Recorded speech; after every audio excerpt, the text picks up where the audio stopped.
thing with a mask on right behind me, so everybody would be going, which is No, Nanny because Di, I which is not cropped Nanny that out. Di.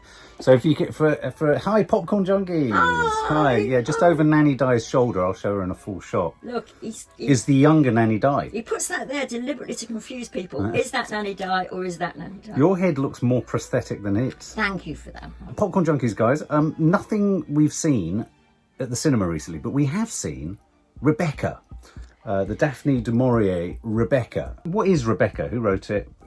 Okay, I mean, I studied it as a book in a class. Did you? On, uncanny fiction, I think it's called. I forget the name of the class. Yeah. Daphne du Maurier wrote it. She's, whether one likes her or not, she's an absolute stalwart. She wrote The Birds that Hitchcock did. So when I hear the name Daphne du Maurier, I think of Agatha Christie, but a bit better. That's exactly right. Is that a fair? That's a fair criticism. But she did. It wasn't thriller with her, whereas with Agatha Christie, it always verged into thrillerdom.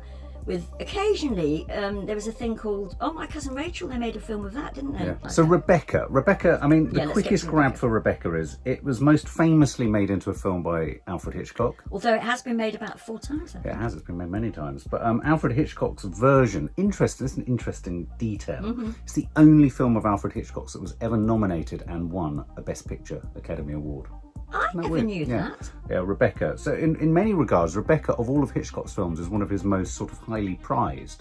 And did Laurence Laurence Olivier Olivier- Master Winter? Laurence Olivier was in there, and Joan Fontaine. Yeah, and the most important figure in Rebecca is Mrs. Danvers, who is like the ultimate sort of villain of the piece, but we don't know, is she, isn't she?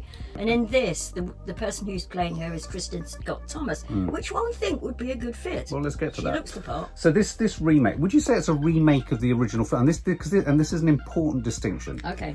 Is this a remake of Hitchcock's film, or is this an entirely new representation of the book? There's two strands to that. I would have hoped, knowing the director and whatever, it was Ben a Wheatley is the director. new look at Rebecca. Ben Wheatley's the director. Yeah, I've got my own theories on Ben Wheatley. He directed films like The Kill List. He directed films like Sightseer, which I thought was one of the best, darkest comedies ever made. I think that's his best film. Yeah, which is about to a date. serial killing couple who are caravanners. Yes. Who Sounds have ludicrous. ludicrously aggressive sex with knitwear. Exactly. I mean, it's just Exactly. bizarre, Yeah. and it's just brilliant too. For me, and Very he did violent, very lots of violent. them. He did High Rise. He did, what was that film he did about the English Civil War? In a field or something. It was Yeah. called something field. I mean, he's a very at the beginning of his career, first couple of films, I thought this is a really interesting British director. Yes. Can I tell you what my theory on Yeah. Ben Wheatley is? And this film confirms it in a way, but I think he started off making, because he did come from advertising, and he started off making short films and then feature films. Right. And he made mainly with his friends, and Yeah. his friends were often the actors. Yeah. His friends often helped with the writing. Yeah. And I think when he did those films, He was in his comfort brilliant. zone. He was brilliant. And then it all started to go wrong, I would say, with the J.G. Ballard High Rise. Yeah, which I was really excited about. And the book in itself, it should have been magnificent. should have been magnificent, and had all the potential, with him as director, with it as a subject matter, to be probably one of the grittiest, darkest, twisted, It's almost dystopian. like he got frightened of the Yeah. of the I mean, there were subject. moments, there were sparks of interest in it, I but need to see it again, but actually. it didn't do it. It was No, it really didn't. boring. Yeah, so this is a curious one. Now, a lot of the questions online. Now, I think right at the front here, we're going to have to name it. This film is being absolutely demonised, vilified. It's being dismissed. I think it's got something like 42% on Rotten Tomatoes.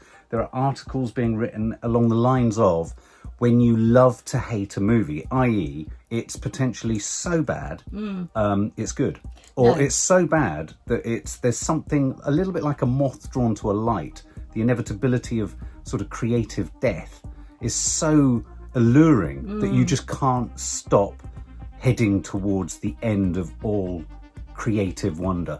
Good God. Yeah, God, sorry, I got carried away. I mean, I felt I like wish I- Firefly. Okay, so it stars Armie Hammer, Lily James, and Kristin Scott Thomas. It's a three-hander. It's a three-hand. With Keeley, what's named as the sister, who has Yeah. a very, very, very small part. Absolutely. I'm going to say something bold. Hmm. I hate virtually everything Lily James has been in. Virtually everything. I can't think of something I've enjoyed her in. Well, interestingly, Maddie and I were having this conversation last night because we're sort of rerunning this. She hasn't seen this film, has she? I couldn't think what else Lily James was in. Baby Driver. Baby Driver. Baby Driver. Yesterday. hated yesterday. Oh, I absolutely yesterday. hated I hated yesterday. it from start The to finish. Guernsey Literary and Potato Peel Pie Society. If a librarian cannot bring someone up the courage to go and see that, it cannot be a film worth seeing. She hasn't rocked my boat. She hasn't. In the way that. Nor me. No, she But really I'm going to hasn't. make a bold statement. No, I'm going to make a bold statement. Can I make first. a bold I want to statement make first? it first. Oh, go on then. I thought she was the best thing in this. I so did I. Oh. I was just going to Did say, you? I've never liked her, but she's No. the best thing in this film. And I believed her from the beginning all the way to the end, even though everything around her was ludicrous. I Armie wouldn't Hammer. give her quite that much, but certainly in terms of the three main actors, she was by far the best. Well, and also I think a lot of the press and the push and everything has been sort of banging on about Kristin Scott Thomas being the sort of the kind of guilty secret, or not guilty pleasure. Yeah. Playing Mrs. Danvers, and she was all right, but I didn't think she was given much to do actually. That some of the actors, and I think Kristin Scott Thomas falls into this category, Yeah. we know she's a reliable actress who can do anything. She can do it in French, let's say, she can do absolutely She did everything. it standing on her head. But in literally. that film, I think she took against the director, or thought, you're not directing me properly, I'm just going to do what I like. Jeez. So she did nothing. Jeez. And Armie Hammer, Armie Hammer. Yeah. But never mind, we'll get to him in a minute. But I thought she was awful, and it depends on her. Yeah. It depends on her and her scenes with Rebecca. I was surprised because of all of the characters in the film or the story. You can see why she's the richest, because around her, and obviously, no, it's all a of the deceit and all of the fantastic role. control and all of the malevolence and all of the jealousy and all of the control, and also all of the sort of monstrosity of female whatever control and wiliness is in the character. I mean, essentially, it's about lesbian lovers. So Yeah. much stuff has gone wrong. Yeah, absolutely, yeah, exactly, and I like that. Let's get to the elephant in the room, and he's a very long-legged elephant. Well, I wish we whom- had more space so I could do an impression of him walking For up whom and no down. suit seems to fit. It's so funny. What's going on? That is a I've very said funny this one. before. I can't remember what was the other film we did recently with Armie Hammer in it, but I think cameras struggle to fit him in shot. He's so long. And I'm going to hazard a love guess. it. I'm going to give you my directorial take on this Okay. film. Oh, When good, I've good. shot things and you have a presenter or you have a key part of the personnel or a key subject or something in it Yeah. that usually is so widescreen friendly, Yes, you have to that's so virtually funny. compromise every single creative choice you make. Because as I can't remember who said it many years ago, but one of the ugliest things to frame is actually the human body, unless you're getting the whole body in shot, the face in shot, and very rarely does the mid. It's got to be you've got to be quite clever. So it's a very difficult thing to frame. We're long, and cinema is wide. That's very true. I think Ben Wheatley couldn't frame Armie Hammer. And the entire turn the film. camera that way? Well, he should have shot it on Instagram. Yeah, but he's good at lifting his eyebrow and meaning something. Yes. He's got comic bones. Yeah. And my theory at the end of this, and talking to Maddie mainly afterwards, was that she adores him, and I adore him in one way. I had a But huge soft spot for him. I do. How Right at can the you top not of his for that head. face? He's Very got sweet a face. lovely Call me by face. your name. He was no, but one of the reasons that was such an exception was he and Timothy Chalamet got along like a house on Did they? fire. They keep up their Friendship. Instagrams Oh, and do they? everything. They Oh, do absolutely they? adore Oh, each that's other. nice. So in that sense, they weren't directing that They're film. buddies. They were filming a film of a friendship. So what we're talking about here is Ben Wheatley was out of his comfort zone because he wasn't with his friends.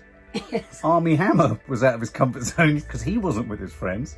Kristin Scott Thomas wanted to be around her posh friends. She did, and also And Lily James had found some new friends and had a really good time. was the best of them all. Oh, that's very funny. I think that's what happened here. That's very I funny. think that's what happened. I Well, mean, how anybody could lose the scene where there's Mrs. Danvers standing at the window going, jump, more or less, and I'm going, could I care less? I'll go and make a cup of tea. I mean, Yeah. how can you ruin that? I mean, scene? for anyone who doesn't know the story is that Lily James meets this eligible, very posh bachelor. He's a widower. He lives in Mandalay. He's a man of the community. He's a man of stature and status. You could argue, there's a debate to be had. Does she woo him? Does he woo her? Whatever. They fall into each other's laps. He takes her back. Is she a trophy wife?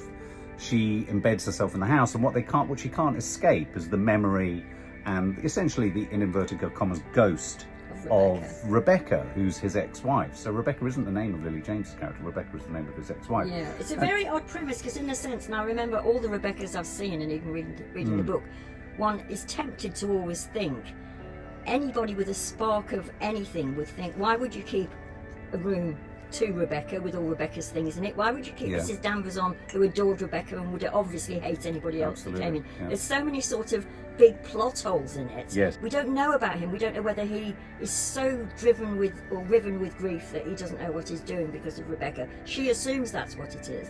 And I felt for him a bit though. I mean, I don't think this does not present Armie Hammer's acting skills in a great light, this film. At all. But I think there is also, there was no chemistry. Did you Well, there was think? zero chemistry, but he's so high. I mean, it's so hard to have. I mean, he didn't have chemistry with the woman in the film about Ruth Bader Ginsburg, did he? Because she was so low.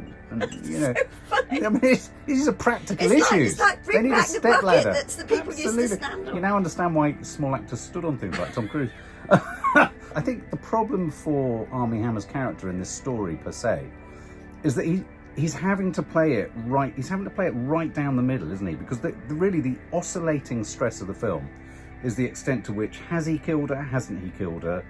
Does he have a temper that's going to turn? Is he trustworthy? Isn't he trustworthy? What's he hiding? Is he hiding? There's and all many that sort stuff, of, yeah, from the sort of surrounding cast. which kind of tied him up in knots, I think. Yeah, which all only sort of have probably a single line. There's intimations all the time that he's got this dreadful temper that we're not seeing anything Didn't of. see it once. And but no, fair enough, he's keeping it under control. Yeah. But therefore, the sort of what's supposed to be building is the idea that he could have gone into his major temper. What happens to Rebecca is that she's drowned out at sea, right near. She has her own fishing lodge with a Beach boat, house, and yeah. she goes out in a boat. And she's very daring do, and she does all these sort Yeah. of very sort of dramatic things. And Lily James, does she have a name in it? Just Mrs. De Winter. Mrs. De Winter goes down at one point to look at this place, and there's a man in there, a weird man. Yeah. And in some senses, it's interesting how films always either give him a big role or cut him out altogether. But Who's the little man in the little beach man? house? He's supposed to sow a sort of seed of doubt. distrust. Well, he Yes, didn't sow in a it. seed of doubt. He sowed a huge granite-sized, oblong-shaped plot clue. I didn't see nothing. Yeah, I didn't see nothing. Well, then That's you exactly- did. It was sickeningly obvious. I thought there was a total lack of invention in the way it was shot. I thought it was pedestrian. I thought it just lacked any sort of spark of creativity or did. interpretation even. I mean, I was expecting, having seen the trailer, that perhaps Ben Wheatley, given his grisly past, was going to at least play with, I don't know, ghostliness or paranormal or a sense Yeah. of being... I mean, there were times where I thought, I don't know if I can't remember, it was so long ago since I saw the original film. I thought the idea of all the hairs on the brushes and the idea that Rebecca is endemic within everything, you know, she's sort of ubiquitous, you know, everything this new Lily James touches is coated and seeping in her. And I thought there was a moment which could have been done so much more cleverly when she was standing in the foyer, Lily James, and she had the coat on and she just wanted to get out of it. Yeah. And Mrs. Out of Danvers the coat was or out of the film? out of the coat, well, out of the coat and out of the film. And Mrs. Danvers was looking literally with a bit of shadow on her face from above the balcony, you know, on the balcony looking down. And I thought at that point, what this film could have strangely done with was a bit of that in fabric stuff going on. I felt it needed some kind of, and there was a couple of moments in the film where, you know, I thought the dream sequences were bluntly done and edited in a very obvious way. Yeah, I mean, really obvious. But then there was one moment where she was dancing at the party, the ball that she did, and it got a bit Wickerman-y. And I thought that was the richest spark of a thought. Well, can I just say, and this is it's a bit of a spoiler It's a total review spoiler anyway, isn't review. it?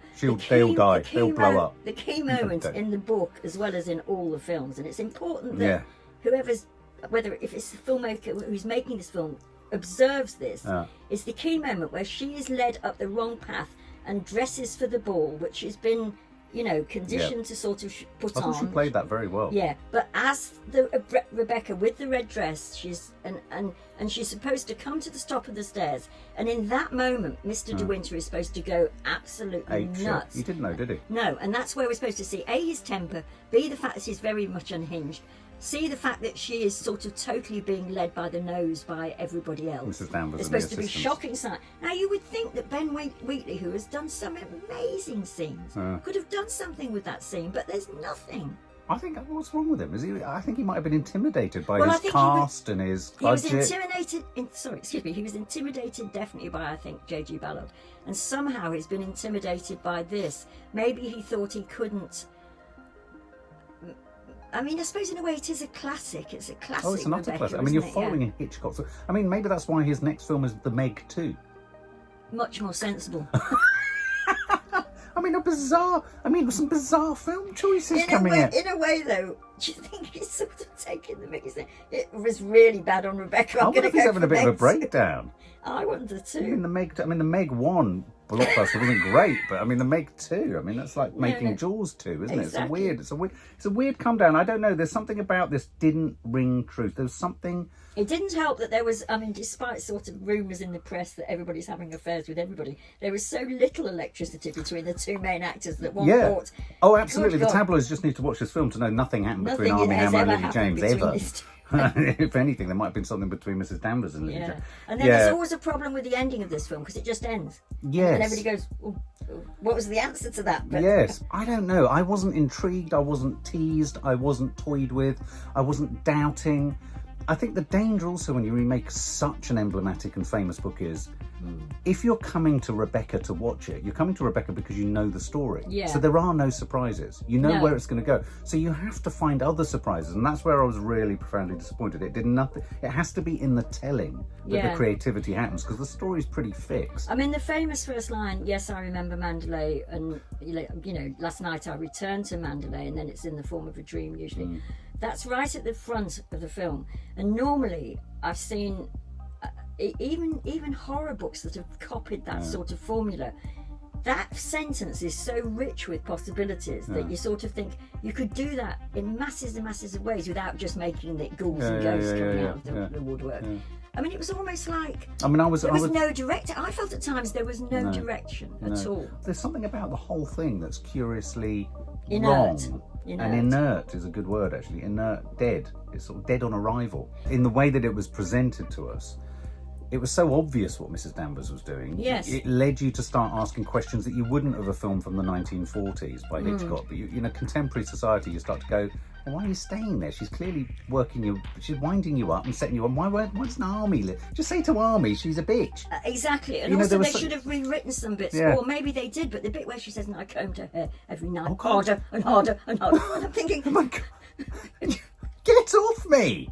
And to be fair to Ben Wheatley, his earlier films were just shocking moment by moment. But I've never understood this. When we saw the trailer, I said, I do not understand. I do not understand why Ben Wheatley has taken this on. Okay, let's sum it up. I think there's no surprises where this is going. I was really actually hoping that he would surprise me. I thought there'd be a spark of something. Yeah, I thought it would come from her, Mrs. Danvers. It was bad from the moment it started. Her companion, the woman she was a companion to in Monte Carlo or wherever it is, was awful.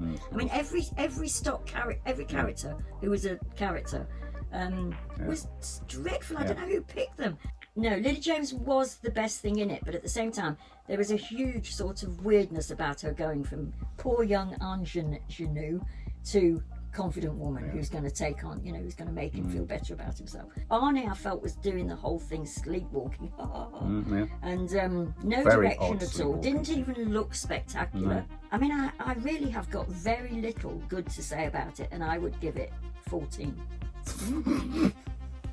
I don't know where that came from. I love where they erupt from you, Mum, like volcanic ash. In my head, I was thinking 25. 14! I was going to say, no, it's not worth 25. I'm Oh, right. It 14. I thought it's weird that you went from 25 to 4, an odd range. I know. Okay, I was gobsmacked by how bad the script was. Yeah, Whoever adapted this or tried to sort of even adapt it was like it was a rejected script for the original plummy version of the 1940s. Yeah. It was bad. Armie Hammer was terrible in this. You can't get away from this. Now, whether that's down to the direction, to the length of his body, to the suits that he was wearing, whatever, there was about as much chemistry in this film as there is in my 1980s chemistry set, which is now no more. Kristin Scott Thomas just tried to sizzle from behind balconies, doorways and shadows. She was doing her best to do a bit of Joan Crawford and Mildred Pierce.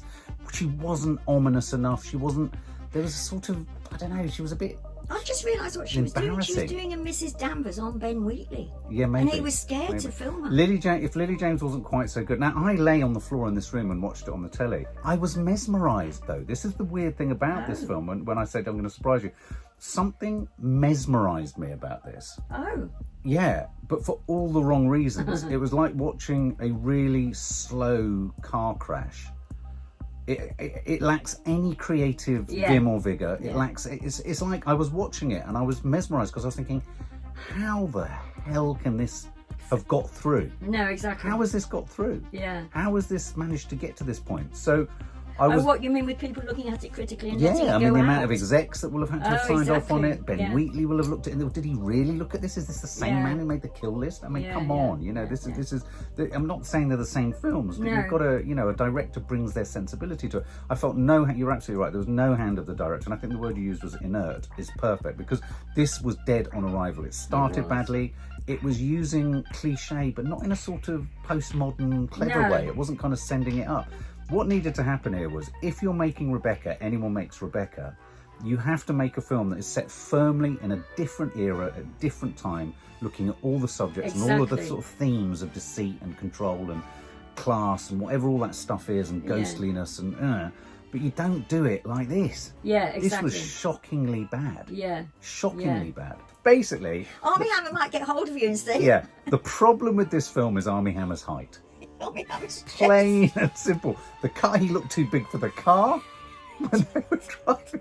I mean, Mandalay was big. And even that made that look miniature in size. I mean, Armie, don't get us wrong. We adore you. Yeah, we it's do. not your fault you're so huge. No. And the Lone Ranger was perfect. I think Lily James did nothing other than act opposite his trouser pockets. That's it. When she was digging deep, she was digging deep into his pockets. There was a scene on the beach where they were having sort of like, they were making love, and it was like a scene so hackneyed. with waves crashing on them. Crashing. I mean, guys, really, save yourself. So I'm giving this. What do you give it? 40. I'm going to give this 9. Oh, you've gone lower than 9. And why am I giving it 9? Because I think Lily James, for me, at least it proved to me that Lily James can act. Yeah. And she was acting her tits off in the midst of an absolute catastrophe. Yeah. For more film and family fun, don't forget to click the subscribe button and make sure to click the bell to never miss an update.